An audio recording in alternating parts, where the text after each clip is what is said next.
10 நாளாக தான் வீட்டில் இல்லை, அதுக்குள்ளே வீடு ஃபுல்லாக தூசி பிடிச்சி போச்சு. இன்றைக்கி லைட்டாக கிச்சனை மட்டும் க்ளீன் பண்ணேன். அப்படியே ஊர்லேருந்து கொண்டு வந்த திங்ஸ்லாம் எல்லாமே எடுத்து வச்சாச்சு.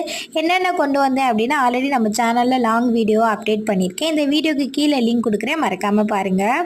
நைட்டுக்கு சாப்பாடு வச்சுட்டு மதியம் வச்சிருந்த சோயா இருக்குது, பட் செல்வாக்கு அது பிடிக்காது. அதனால கத்திரி வத்தல் கருவாட்டு குழம்பு தான் வைக்க போகிறோம். இந்த டைம் வாங்கின கருவாடு சரியான உப்பு, தண்ணியில் ஒரு 5 நிமிஷம் ஊற வச்சுட்டு தக்காளி வெங்காயம் கட் பண்ணிட்டு இருந்தேன். செல்வா வீட்டுக்கு வந்துட்டேன். அவன் வரதுக்கு முன்னாடி எல்லா வேலையும் முடிச்சிடலாம் அப்படின்னு பார்த்தேன். நைட்டு ஃபுல்லாக தூங்காமல் கண்டினியூவாக வண்டி ஓடிட்டு இன்றைக்கி ரெஸ்ட் எடுப்பா அப்படின்னு பார்த்தேன். இன்றைக்கே வண்டிக்கு போயிட்டேன். நான் வரும்போதே கண்ணெல்லாம் பயங்கரமாக எரியுதுன்னு சொல்லிட்டே தான் வந்தான். சரி கொஞ்ச நேரம் 10 நிமிஷத்தில் சமைச்சிட்றேன் அப்படின்னு.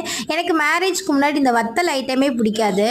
பட் மேரேஜ்க்கு அப்புறம் தான் சரி சமைச்சு பார்ப்போமே அப்படின்னு சமைக்க ஸ்டார்ட் பண்ணது. நான் வைக்கிற கத்திரி வத்தல் கருவாட்டு குழம்பு செல்வாக்கு ரொம்ப பிடிக்கும். பட் இன்றைக்கி தான் கொஞ்சம் புளிப்பு கூடின மாதிரி இருந்தது. பரவாயில்ல, அப்படியே சாப்பிட்டாச்சு.